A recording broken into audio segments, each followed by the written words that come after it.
Qur'ani essula ya 7 aya ya 15 essula ya 26 ayegamba nti ayegamba nti innahu latanzilu rabbil alamin nazara bihi ruhul amin ala qalbika takuna minal munzirin. Nti Qur'ani yajja nesiwa ku mutima gwa Muhammad.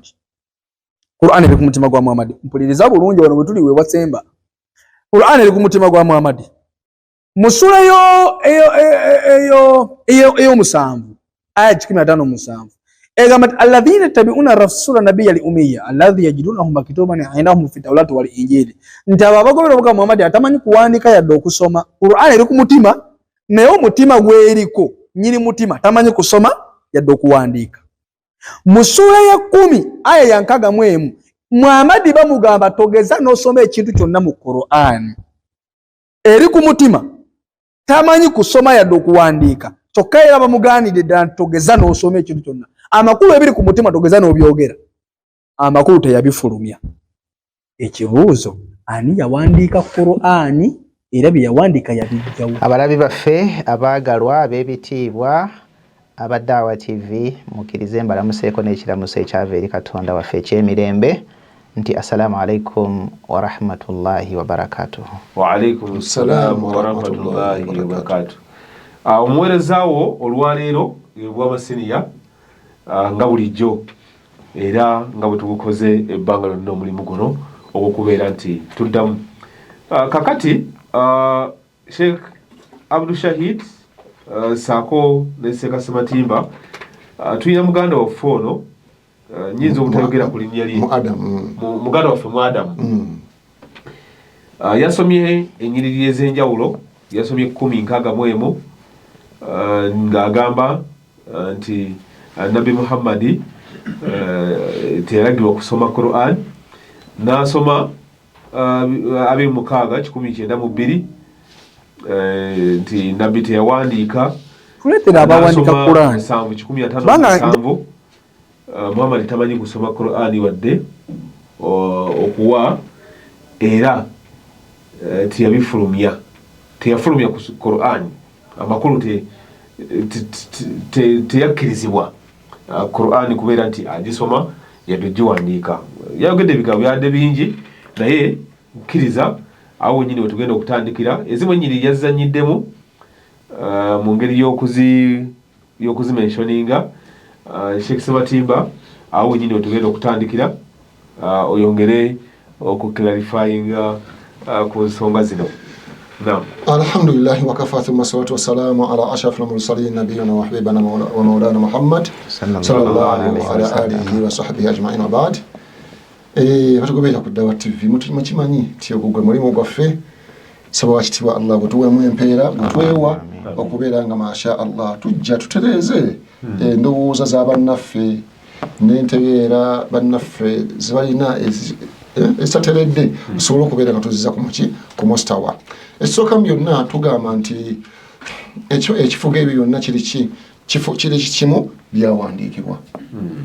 Kirimu kimu kyakwaki ebyawandiikibwa. Omukulu azze nga omulamwa gwe omukulu nga mulabye mu kagundi awo nga omulamwa gwe omukulu abuuza ani yawandiika Qur'ani. Naye nga akitaddemu obuntu bubiri, agikwesemu ebintu bibiri. Ekisooka ti Qur'ani yaka ku mutima gwa Muhammad. Ate omutima gwa Muhammad ataasoma. Ate Muhammad ono ataasoma ate yali omwonoonyi. Ate ono yali omwonoonyi bamugaana okola ki okwogera ku Qur'an.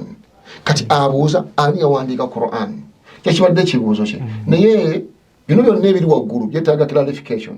Byetaaga okubeera nga tumunnyonnyola abeerenga kugabyo n'entegeera yennyini ya aya zennyini zonna zaleese. Waliwo aya gyaleese mu bulambulukufu bwaki bwayo nga bwetambula. Nga tununulidda ku kibuuzo. Nga tununulidda ku kibuuzo. Ekibuuzo kye tujja okusembyayo. Katandika okutereeza endowooza ye.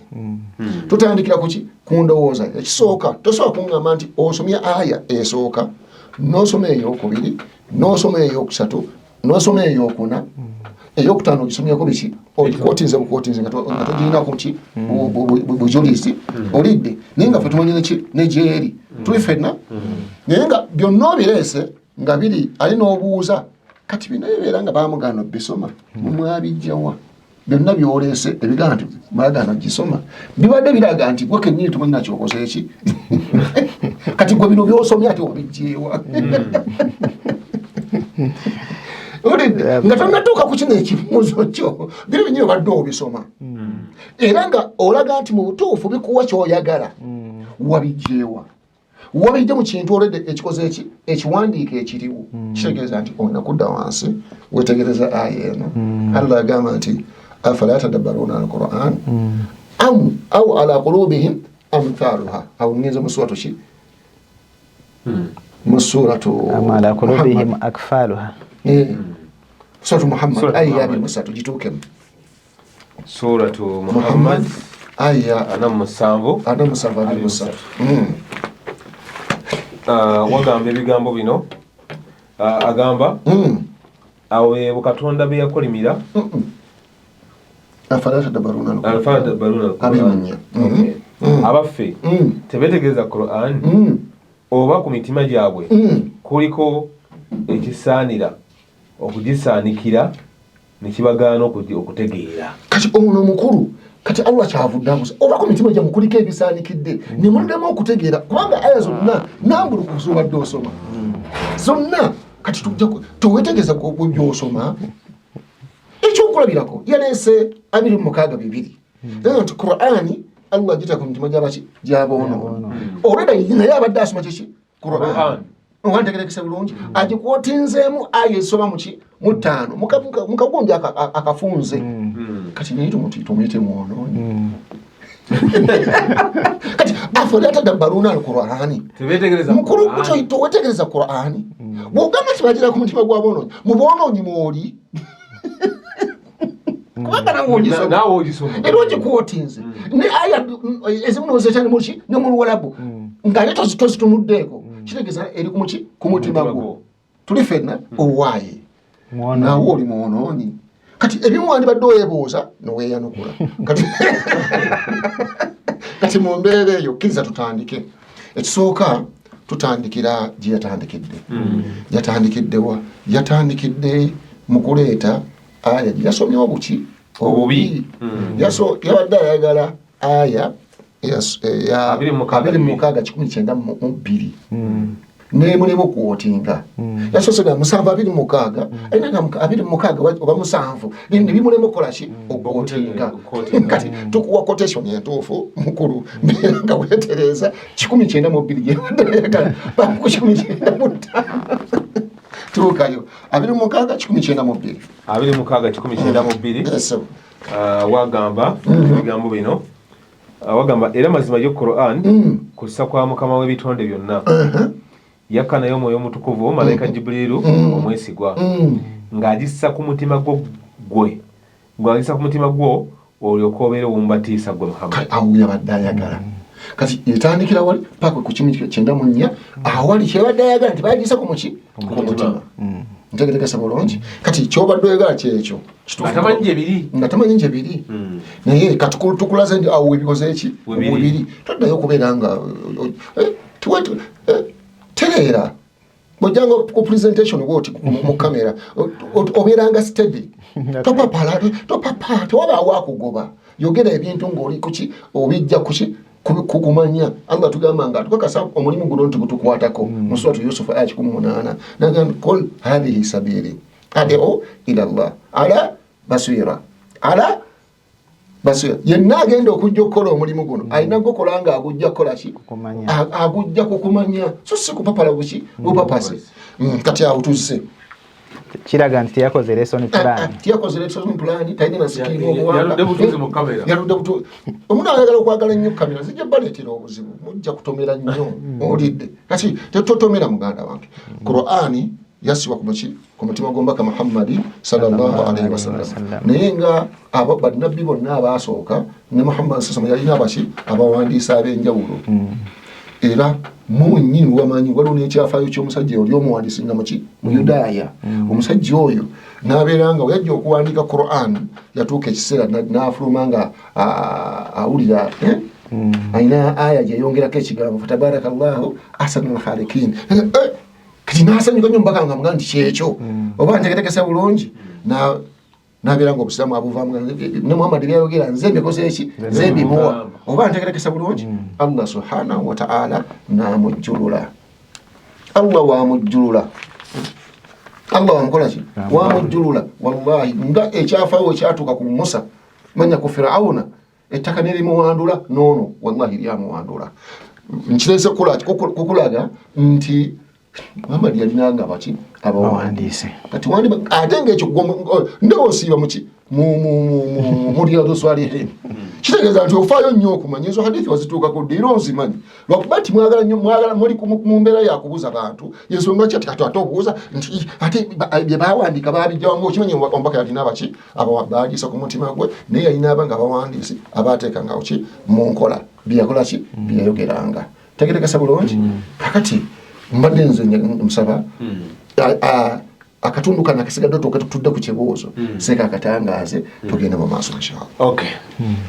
Bwe kityo ndowooza muganda waffe ogenda ofuna ekifaananyi ate nkusaba obeere nga owandiika oba omuntu yenna yalabye akatambi ako ke tubalaze agenda naawe okola research owuwo oyongere okubeera nti ogoberera saako n'okutegeera ebintu ebituufu ebitali byono agenda maaso n'okubeera nti ateekawo buteesi mbeera nga nebyayogerako oluusi tabitegedde bulungi oba nga tasobodde bulungi kubeera nti aclarifyinga obulungi. Naam Sheikh Abdul Shahid muganda waffe oyo tweyanza nnyo moderator ku muganda waffe ebiseera ebisinga saagala nnyo kubamalirako biseera kubanga ekituufu omuntu aba akimanyi kituufu wasomera Qur'ani ng'agisoma agijja mu mutwe kitegeeza yagikwata agirina ebitundu ebyo byasomye yakola ki naye bwakugamba nti ate nabbi teyagifulumya ekibuuzo gwe wagijjawa bwebanga ye teyagifulumya ku soosi bwebanga your argument is ku soosi teyavaako ku mutima gwa nabbi sallallahu alayhi wasallam malaika Jibril yagireeta n'agiteekako bappa teyavaako abaffe gw'oli mufere gy'otusomera wagijjawa bye byasoma aba yabijjawa. So that is self-contradiction. Argument says ezimu zeetaaga kusooka kutuula n'okola preparation at least nomanya nti I'm going to present kansooke neeteeketeeke ng'abantu tebanaba kuteekinga lightly. Wo presenting people can think and say yes here's some content. Naye kantandikire wali ku kyabawandiisi bwe tunaba tufunye obudde tweyongereyo. Nabbi sallallahu alayhi wasallam yayina abawandiisi bangi so musi babiri bangi abasomye ebyafaayo bya Nabbi Muhammad sallallahu alayhi wasallam abasomye ebifa ku bulamu bwa Nabbi sallallahu alayhi wasallam yali akola daawa ng'atuusa obubaka naye ng'obubaka buno ate obumu butuuka bugenda mu bakabaka n'abawandikira amaki amabaluwa message ne zigenda abaffe zaatuukanga zitya eri ate ng'ogamba time eyo tewaliwo bamanyi kusoma na kuwandika era n'obubaka tebwakola ki tebwatuuka. It is unfortunate kitegeeza nti tewasoma ebyafaayo bya Nabbi Muhammad sallallahu alayhi wasallam. Waliwo ekitabo kino Siratu Rasul kya Dr. Mustafa Muradi ebikwata ku byafaayo obulamu bwa Nabbi Muhammad sallallahu alayhi wasallama yajja atya yatandika atya byagenda bitya byakomekereza bitya ebikwata ku bulamu bwe. Obwojja ku page ey'75 waliwo subheading egamba nti kutabu nabi abawandiisi bannabbi Muhammad sallallahu alayhi wasallam abaali basekuritale be abamuwandiikiranga amabaluwa ago abamuwandiikiranga obubaka buno nga buze nti eno aya egende wano eno aya ebeere abaali abawandiisi ne batuwa amannya gali mannya 43 43 names of prophets secretaries nti gundi twale baluwa abantu abawandiikiranga Nabbi Muhammad yes mu kitabo kino kibayita batya Siratu Rasul echa Dr. Mustafa Moradi ebyafa bya nabbi yatuwa amanya 43 amanya gabawandiisi boka 43 bawandiisi boka nga omu ku bo Abubakari, Umaru, Uthmani, Ali, Zubairi, genda paka jibakoma 43 names. List weri wano yonna mpanvu. Bonna bali bawandiisi bannabi Muhammad sallallahu alayhi wasallam. Kati mu bana abangi ate ne wabeerawo ekitabo kino,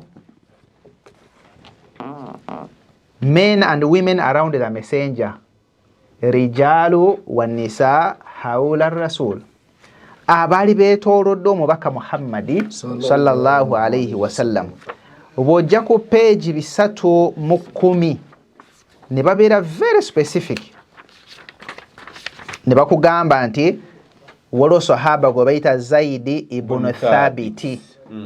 Zaidi ibn yakulira abawandiisi. Era ono nabbi yamuwa title the compiler of the Quran.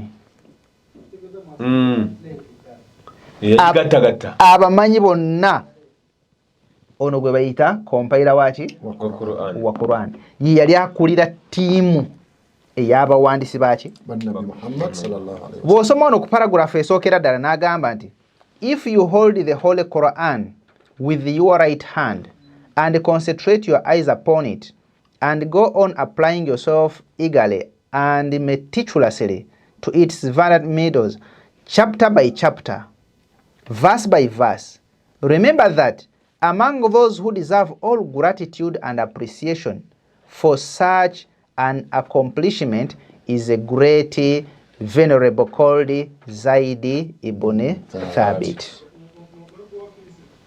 The event of compiling the Quran into one holy book is only mentioned in relation with the great companion.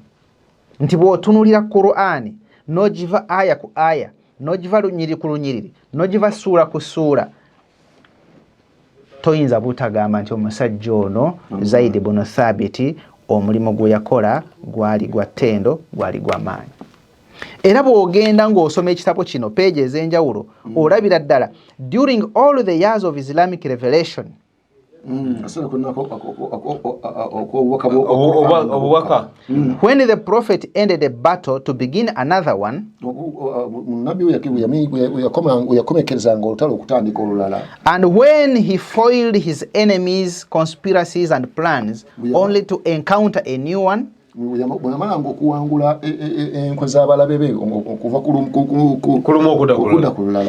he was seriously building a new world, with all that seriousness, the Quran was sent down, and the Prophet, peace be upon him, recited and proclaimed it. Nabi Muhammad sallallahu alayhi wasallam yagisomanga n'aginnyonnyola. Ye yagambye nti yakola ki? Yagisomanga buli aya bwejja ng'agisomera. Ng'agisoma ate n'agikola ki? N'aginnyonnyola. Kati wuliriza, while there was ng'ate waaliwo a small group akabiina akatonotono that was blessed, that used to memorize the Quran.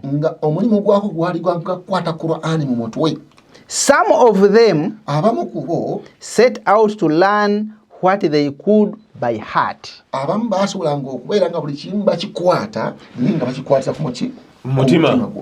Nga bakijja ku nabbi, ye yagambye mbu nabbi yakola ki? And others who were talented in writing,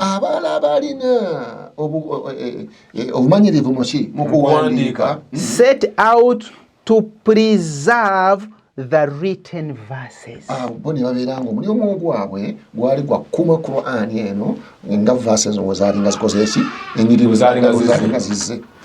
During the course of almost 23 years, Banga eby'emyaka 23 the Quran was sent down verse by verse. Qur'an yakanga aya ku aya. Or some verses followed other verses, Verses zimuzikobera verse endala. responding to various circumstances and instances. Okusinziza ku mbeera eyabeerangawo n'obwagazi bwakyo. While those reciters Ng'ate bano abaali nga bazisoma and scribes n'abawandiisi went on fulfilling their task with great success. ng'ate buli muntu yagenda nga atuukiriza ekyo mu buvunaanyizibwa bwe n'obuwanguzi obw'ekika ekyawaggulu. Nabbi aya bwejja n'abasomera nga bazikwata bamemorizinga, ate abawandiisi nga bo bakola ki? Bawandiika. Reciters as well as scribes abawandiisi competed and turned to recite the Quran and write it down. baavuganyanga mu kubeera nga bakikoze bagiwandiika wansi. No, leading them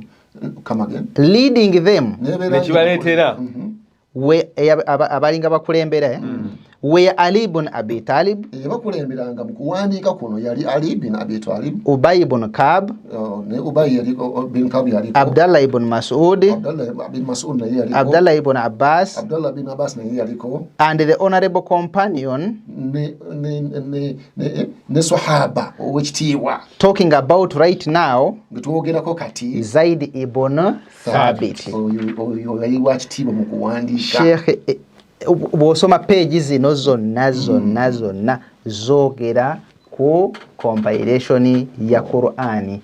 Nabbi alina abawandiisi era message eyajjanga eya Qur'ani nabbi nga abasomera, bw'abasomera abakwata ne bakwata, abawandiika ne bakola ki? Ne bawandiika. Ba secretary be, ba personal secretary, ba scribes, abawandiisi ne bagiwandiika.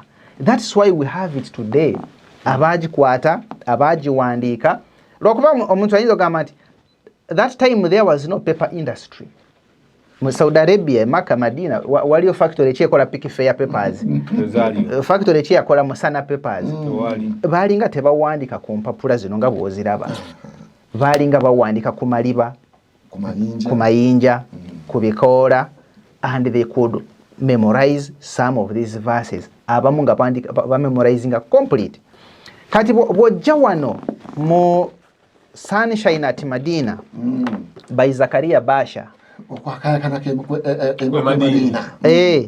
ku page 47 akugamba nti Al Madina, the Quranic village. Kibuga Madina ekyalo kya Qur'an.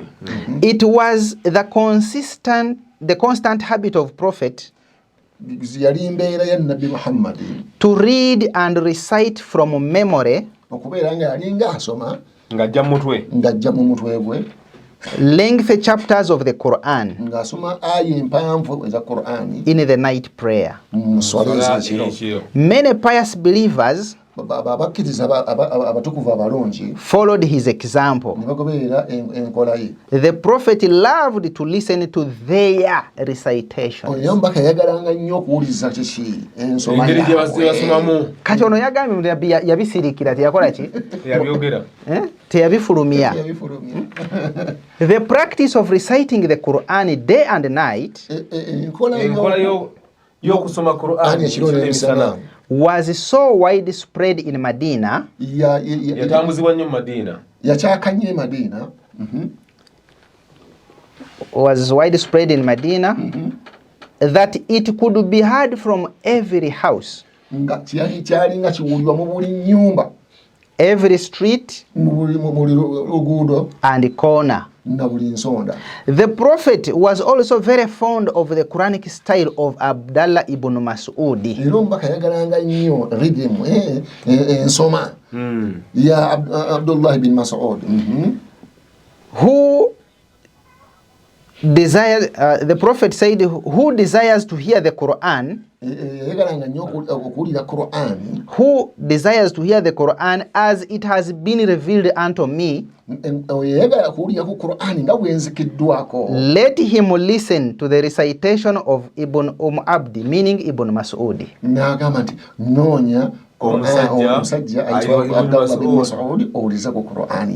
Ono yali yagikwata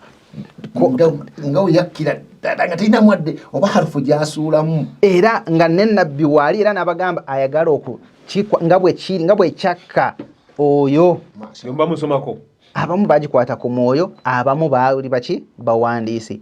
The Prophet's companions used to vie with each other in learning and memorizing the Quran. Abagoberezi ba Nabi Muhammad basahaba be bafangayo nnyo okulera nga bayiga n'okwata Quran nga buyakka. They used to take great care to make their wives and children learn the Quran. Era bafangayo okulera nga abakyala baabwe n'abaana baabwe bayiga n'okwata Quran. The Prophet himself attended personally to his companions' Quranic lessons.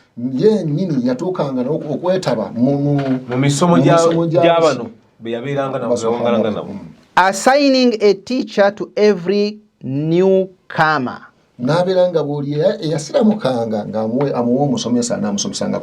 Quranic teachers were speedily dispatched to tribes that entered Islam. Era bana abasomesa ba Qur'ani basaasaanizibwa ng'omubaka Muhammad sasama ebika ebyo ebyali bigasobola ku Busiraamu. Bino byonna byakolebwa nga Nabbi sallallahu alayhi wa sallam waali nga buli aya ejja nga abasomera nga bagisoma nga bagikwata abawandiisi nga bakola ki nga bawandiika era nga Nabbi waali.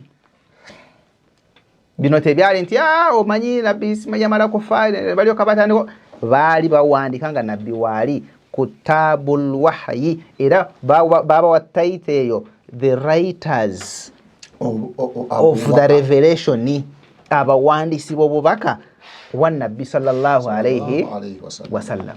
Kati ekyo kyayogerako nti Nabbi Mungu yali yamugaana okola ki okugisaasaanya okugifulumya mbu buli ebimujjidde buli message Jibril gyaleeta agisirikire. We are going to get to that verse. Tugenda kutuuka ku level eyo tutunuulire aya bye yali eyogera abaffe oba ono yali ayisaawo bibye. inshallah. Kakati shekhe atututemu mu kanyomero ako twagala tuddemu aya zino. Ekisooka twatunuulidde aya 2:19 ebyakootinze biki ebifu. Kati n'avaawo n'agattako ekigambo ti ono omubaka Muhammad sallallahu alayhi wa sallam Qur'an ku mutima gwe yali tamanyi kusoma n'aleeta 7:15 ntegerekesa bulungi annabiyil ummi tumukakasa nti ono yali annabiyil ummi. Nabbi yali atasoma biki biwandiike naye ye nabbi atali above other prophets. Yasoma biwandiike naye ate yali waggulu w'abannabbi bonna. Lwaki yasomesebwa Ruhul Amin. Bukula nange sura ya 5 aya ey'okutaano. Tandika ku aya ey'okusatu otandika okomeko ey'okutaano inshallah taala. Agamba atya 5:3 Suratul Najm aya Suratul Najm ya 5:3 aya ey'okusatu paka ku ey'okutaano. Aya ey'okusatu paka ku ey'okutaano negawe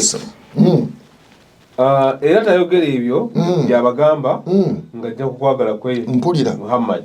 Teriyo Qur'an eyo yabasomera wabula butabulik wabula bubaka. Teriyo Qur'an eyo gyabasomera wabula bubaka obuweerezebwa gyali nga buva eri Katonda. Yagimuyigiriza ow'amaanyi amayitirivu Malaika Jibril. Okitegedde ti ono yaliko a special teacher eyamuyigiriza eno Qur'ani. Oba okitegedde amakulu nti bw'ogamba nti yali tamanyi kusoma teyasoma oba tomanyi kyoyokoze eki kyoyogerako ono omusajja yasoma kyogera ne ba professors olwaleero bakyamuyigako obujulizi we buli mu Qur'an sakalesa hadithi wano kwatagana kuki ku embryology tegerekesa bulungi naye nga ezo aya ziri 2-3 mu Qur'an bw'osoma mu suratu al-mu'minun sura eyo ya 23 aya ya 14 bw'osoma mu suratu hajj aya ya 5 mulidde ezo aya ojja kuziraba nga zitematema butya ekitonde kiyitibwa omuntu wekitondebwa mu lubuto lwani lwa maama waakyo omuntu afuuka ddi omuntu bwaweza emyezi 4 kyekiddako malayika Jibuliiro malayika ereeta omwoyo gwe negufuuwa muki mu lubuto lwa maama we na ebibye ne bimuwandiikibwako byanaayitamu mu bulamu tuli fenna ebyo Professor Michael yali musajja mu Faransa yali musajja mu Faransa yali doctor Dr. mu Faransa oyo yakola ki yasooka okuvumbula kino myaka lino gyemabega gya mu 1800 bw'amala okubeera nga avumbudde okutondebwa kw'omuntu n'ayita abayivu n'ayita bannamawulire n'ayita bannabyabufuzi bonna mu press conference abanjulire kyakoze eki kyavumbudde batuuka waawo kyabaggwako kitya amala okunyonyola bulungi kyavumbudde bwe pa shekhe n'alimuka namugamba byosomye birimu aya eno neeno bagenda okuzisoma awo shekhe yakola ki weyasiramukira oyo omusajja yali scientist weyakola ki weyasiramukira naga ebintu byabeerawo dda emyaka 12 emabega fe tupozinga naki titwavumbula kati Qur'an nebeeranga olwaleero paka olwaleero genda mu Suratu Hadid aya ya 25 ojja kugisingana nga Allah subhanahu wa ta'ala ayogera ku byuma olidde n'emigaso gyabyo olidde n'okutuusa olwaleero ebyuma bye bifuga ensi eno atalina byuma atalina kontrol ku kyuma ekyuma tekigaanyi ensi ebeegaanyi awo ogenda kubeera mabega wabaki naye nga owekitiibwa Allah subhanahu wa ta'ala yali yabirabadda n'abikwasa owekitiibwa nabiyuna Muhammad sallallahu alayhi wasallam tuli fenna kati ono weyeebuuza naga nti ono yali nabbi ataasoma naye ate amala n'asomesebwa omukugu era nga erimu y'olwaliro baprofesa bonna mu nsi bakoze eki gwe batambulira tegerekesa bulungi bw'avudde awo n'aleeta 26 n'agamba eno Qur'ani ekitwa kinyonyodde dda mu ntandikwa yaffe eno Qur'ani Allah yagissa kuba ki naye nga bwodda gimukula eyo aya 2 26 aya 2 tugijjeko wansi aya 19:8 19:9 owulire agitegeere buki bulungi kuba kati emusumbuwa alowooza nti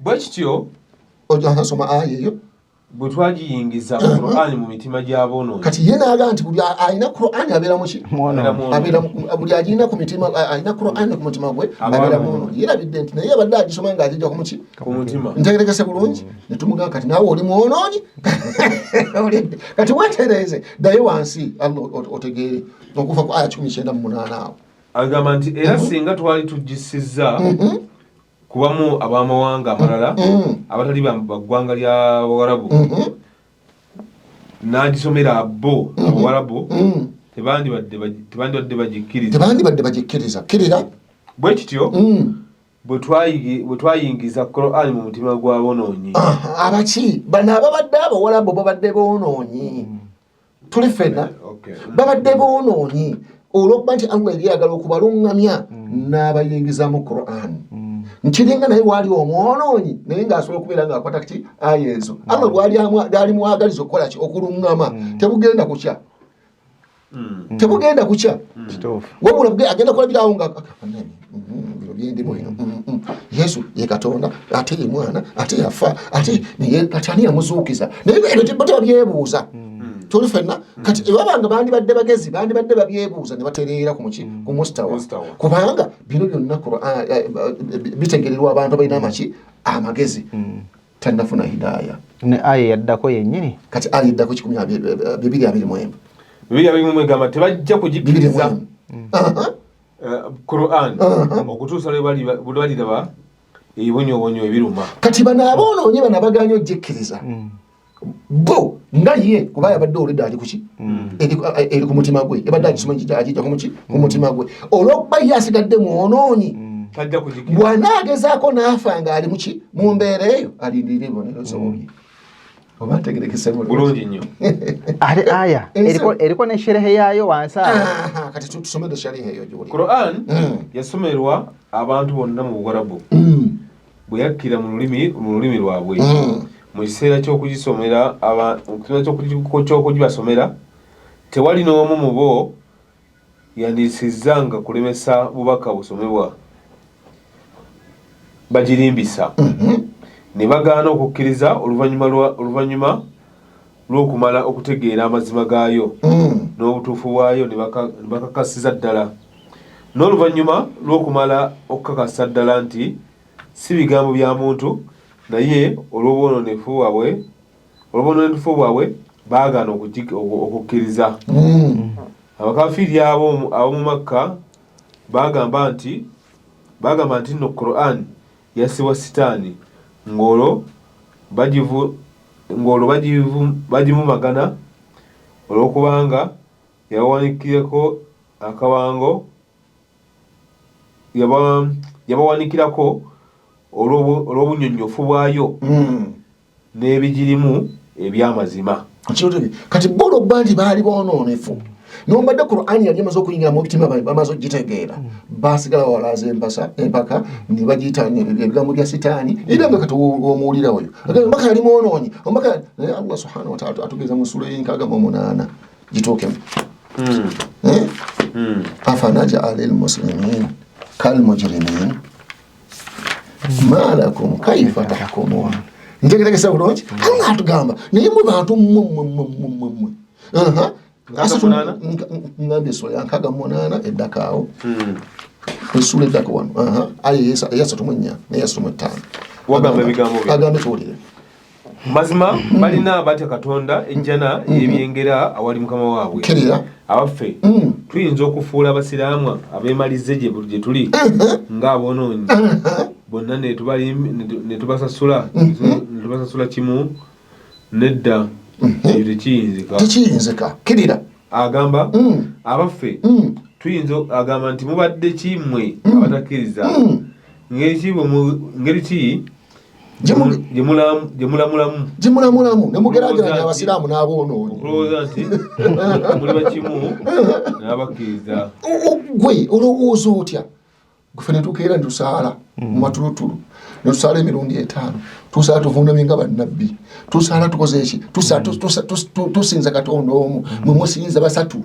owulidde n'ova ku Katonda eyatonda n'osinza ate omwana Katonda n'omwerabira n'ogenda ku Mwoyo Mutukuvu tubeere ne mwerabira Katonda kati mwe mwagala Katonda yaba eri mulyaza amaanyi mulowooze nti ate ffe balyaza amaanyi mwe batuufu gwe tewepima nkulaba gwawooja nabiki byoyogera mwana wange siramuka owona nno kwe kuwonako kyali mwana muto bw'onooba osiramusa ojja kuba wa mugaso mu nsi muno ne mu maaso ga Katonda ojja kuwona omuliro va mu bintu bya kyando va mu bintu bya katemba bino si bya kamera nti abeera nnyo mu kamera yakoze eki yawangula ebintu nabyo byadde osoma oba ddole biraddanga mu butuufu bikoze eki kati aya giwaleese 6:7 tewagikwotinze nga nti abantu bagamba nti Qur'ani abagikwata simanyi eyo ddogo ninga aya yali ayogera kubaki kubatakkiriza kuba kafiiri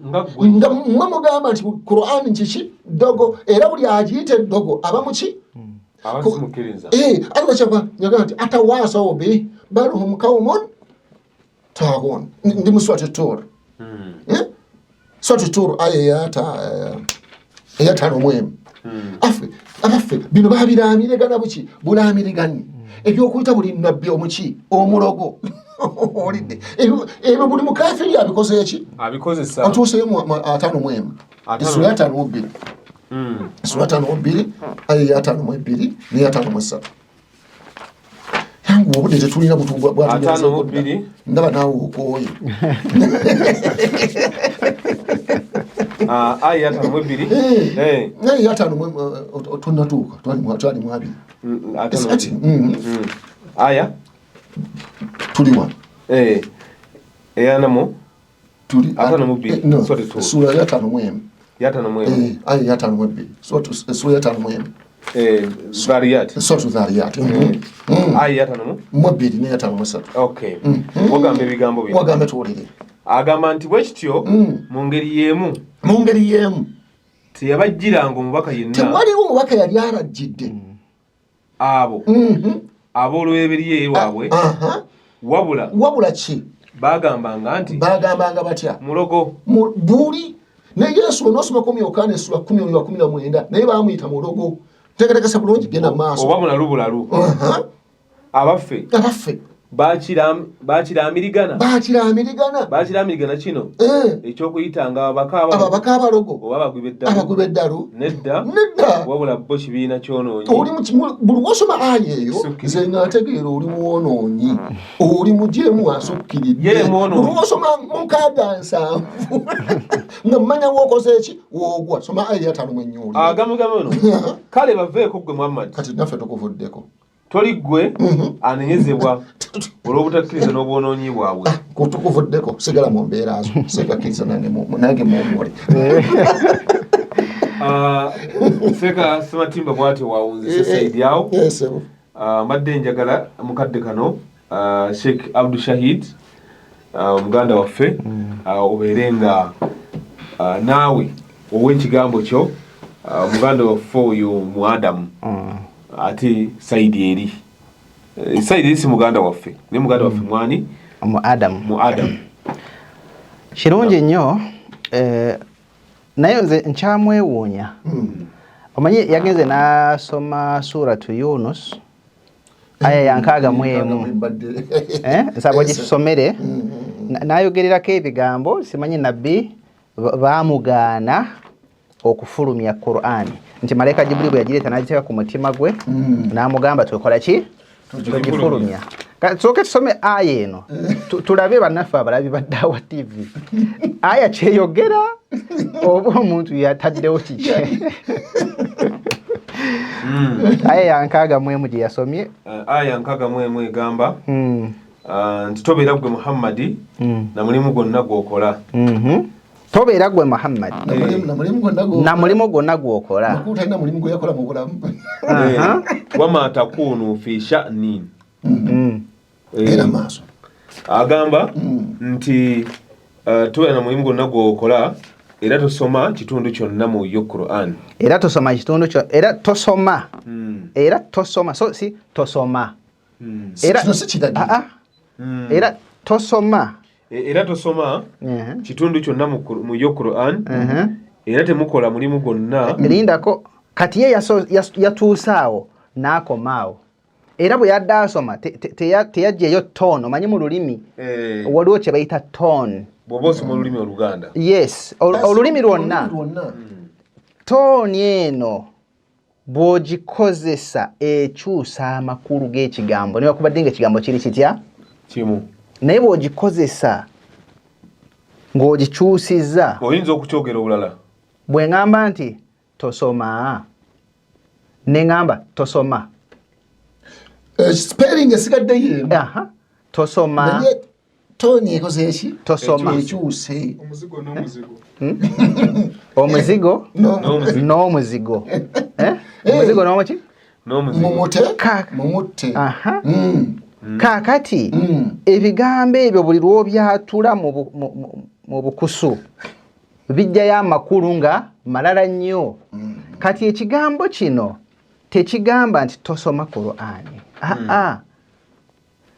era katugisome tobeera gwe Muhammadi na mulimu gwonna gw'okola era tosoma kitundu kyonna mu yo Qur'ani n'akomaawo era n'agamba nti olaba Katonda yamugamba tosoma kitundu kyonna mu Qur'ani Katonda bwe yamuteeka Qur'ani ku mwoyo n'amugamba tosoma kitundu kyonna yabijjawa babiwandiika ng'ate ku mutima yasigalako teyavaako Katonda yamugamba tosoma nenga aya sigadde kyagenda mu maaso asobola ogitegeera aya si kyeyali eyogera aya teyagamba tosoma naye yagamba tosoma teyagamba don't read naye negamba you do not read teyagamba don't read naye yagamba you do not read era bw'osoma mu Luwarabu wano wama takunu fi sha'anin wama tatulu minhu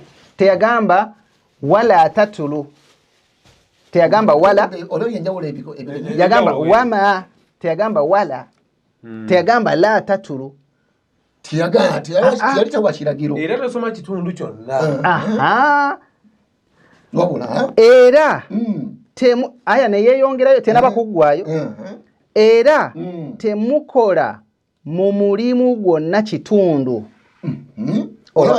asoose ku nabbi kati naffe najja n'atugatta mu aya yemu awe ruling esembayo ate si ku Qur'ani kwokka mulimu gwonna n'okusoma Qur'ani mwogutwalidde wala ta'maluna min amalin illa kunna alaykum shuhuda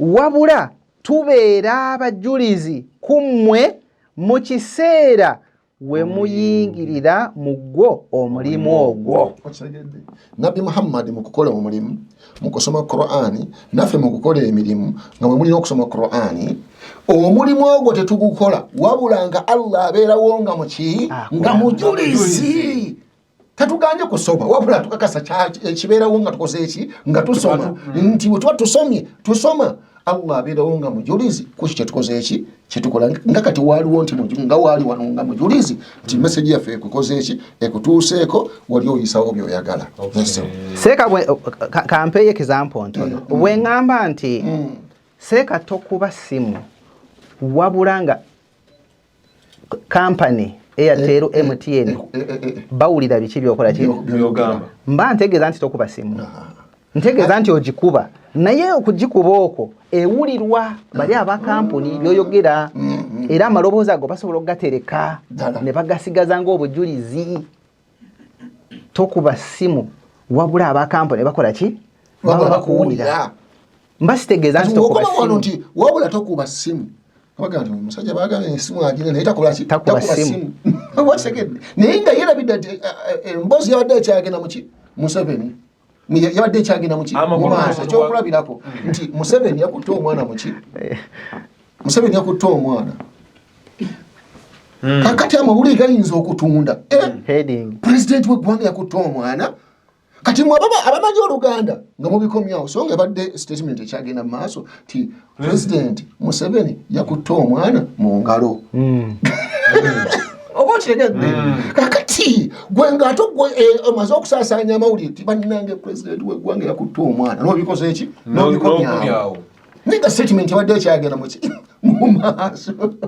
temusoma Qur'an afala yatadabbaruna al-Qur'an am ala qulubin akfaluha oba ku mitima gyammwe muliko ebiki kuliko ebikutte ebitabategeeza Qur'an ino kyetegeeza kubanga ekigambo kiri kiriya kigamba nti temukola mulimu gwonna wabula nga Allah walinga omujulizi temusoma kigambo kyonna amakulu nti ono bwe bamugamba nti towandiika mu kitabo okujjako ng'olina kalaamu kale ye kankimuddize bagambye nti kankimuddize ku sayidi ye omukristaayo yenna tozuukuka kiro kusaba okujjako Katonda abaakulaba mba ngambye omukristaayo tozuukuka kiro kusaba kakyali kano kawabula oba okalese okiraba kati ye yakomye wali teyakoze eki omukristaayo yenna tozuukuka kiro kusaba n'akomaawo ono asomereyo olunyiriri mu Bayibuli y'Oluganda bw'eri awo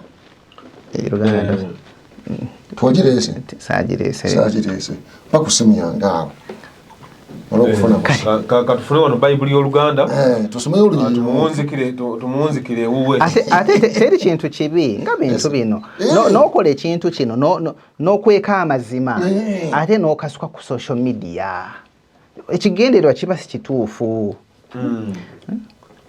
Kibi nnyo nnyo. Kyetaaga afuna ekigambo kuba mbadde njagala kusomayo aya 3 Saka nga tonasoma aya 3 Ese. Basooke basomera olunyiriri luno kale sebo lumu lwokka bwe ruti. okwongera okugyayo ekigambo tugenze mu bayibuli Ogenda kunsomera olunyiriri olwo 24 bw'otuuka wano oyimirire. kitabo ki suula ki Tuli mu Matayo essuula 15 Matayo 15:24 naye n'addamu n'agamba nti saatumibwa. Ani ayogedde ebigambo ebyo? Yesu. Agambye naye n'addamu n'abagamba nti saatumibwa. Olunyi terunaba kuggwayo. Bwe ndukomyawo lutegeeza Katonda teyamutuma si mubaka wa Yesu Katonda. tajjangako kuno ku nsi nga Mubaka. Oba kitegedde kati banadamu ano kitugezaako kola lumaleeyo owulire. Saatumibwa wabula eri endiga ezaabula ez'omu nnyumba ya Isirayiri. Kati mwe temulinda wabula mumukoma eno waggulu ne mukomyawo ne mubuza abantu ne mubula ne mubuza kati mulikirawo okubeera nga muswaza kati temukyaswala muswaza. wali olw'embeera okwo ne mbatunuulira nenseka ne ngamba kaakati abali eri abatamanyi aya kyeyogera bambi emitima gibaluma abalala ne bacacyanca awadde bwino noseka n'ogamba abantu nga bagenda kwanukula binene mu maaso ga Mungu n'obuuza abantu ng'ekituufu okimanyi n'osomako katundu n'okomaawo ku aya n'okomaawo n'ogyogeza birala. Kati katulabe Qur'ani yegamba ki? Allah bw'aba yassa Qur'ani ku Nabbi Muhammad sallallahu alayhi wasallam yamulagira kugisaasanya oba kugisirikira kuba ye kyabadde awooza nti Mungu yamugamba agisirikire. Aya ne tugisoma nga si kyekola ki? Kati obujulizi obusigadde mu Qur'ani bwo bugamba butya? Sura ya 5 aya ya 67 egamba ebigambo bino owange gombaka sallallahu alayhi wasallam tuuse ebyo ebyassibwa gy'oli nga biva eri mukamaawo wange tuusa kasikabyenga owange Muhammad bituuse tuuse ebyo tuuse ebyo ebyassibwa gy'oli nga biva eri mukamaawo bw'onooba tokikoze kuliko n'ekibonerezo onooba totuukirizza bubaka bwe. Olaba malaika Jibuliru bw'aleeta obubaka obutuuse eri abantu kuliko tafsiri ku aya eyo egamba ki? Egamba gwe Muhammad oteekwa okutuusa obubaka bwonna obutumiddwa awatali kulekayo n'akamu. Singa tokikole onoobeera totuukirizza bubaka kubanga okukwekako ekitundu ekimu kulinga okukweka byonna. Kakati eno aya etulaga wazi direct nti nabbi alagirwa tobaako kyolekayo byonna Jibuliru nga bwabireese bituuse. Amakulu alina okubiyogera. Kati ate ono ye abadde agamba yona adde agamba nti olina kubisirikira ekitaliiyo. Si ye yokka aya nyingi kandeete bagamba obutasoma buluma bukulu 27:92 gitusomere. Wagamba era nalagibwa nsome Qur'an n'omuntu alungama mazima alungama ku lwa mwoyo gwe n'oyo abula mugambe mazima nze ndi wa mubatiisa abatiisa ebibonerezo bya Katonda. Olaba obubaka bwaweereddwa agenda busomera abaki? Abantu abakkiriza bakkirize lwa bulungi bwabwe n'abaana abiwulira ne bagaana kiri ku bo naye ye ng'akoze eki? Ye ng'abyogedde. Aya gyensembyayo ku pointi eyo sura ya 29 aya ya 45 29:45 wagamba nti soma ebyo ebitumiddwa gy'oli ebiva mu kitabo kino Qur'an era muyimirizewo esswala mazima esswala ziiza oyo agisaala okukola ebyobuwemu. Soma ebyo ebitayagalwa mu ddiini ebikuweereddwa mu kitabo kino Qur'an. Kati soma tafsiri yaayo. Agamba nti Katonda alagira Nabbi Muhammad sallallahu alayhi wasallam asomera abantu Qur'an wange asomera abantu Qur'an wange asomera abantu Qur'an. Katonda alagira Nabbi Muhammad asomera abantu ki? Qur'an. Ate yagambye mbu Katonda yamulagira agikole ki agisirikire kirira asomera abantu Quran ng'abatuusaako obubaka era mu ngeri y'emu n'abakkiriza abasiraamu basome Quran eyo omubaka gy'aleese era n'amulagira asaale kubanga esswala egatta ebintu bibiri seeka ne bw'okomaawo oyo mba nkyamuzzaako engalo omumaliriza tumaliriza olunaku luno olwaleero mu style era kitegeeza nti omusumba oyo oba musumba oba mubuulizi wa njiri yamanyi kyonna kyali alina okwekebera n'endiga ezimugoberera oba n'abamugoberera n'abawulira ebigambo bye nti byonna byabadde yeebuuza birambuluddwa bulungi olunaku lwaleero era mukkirize tugenda kuwunzikira wano olunaku luno tujja kukwatagana nate inshallah taala programu yemu the research desk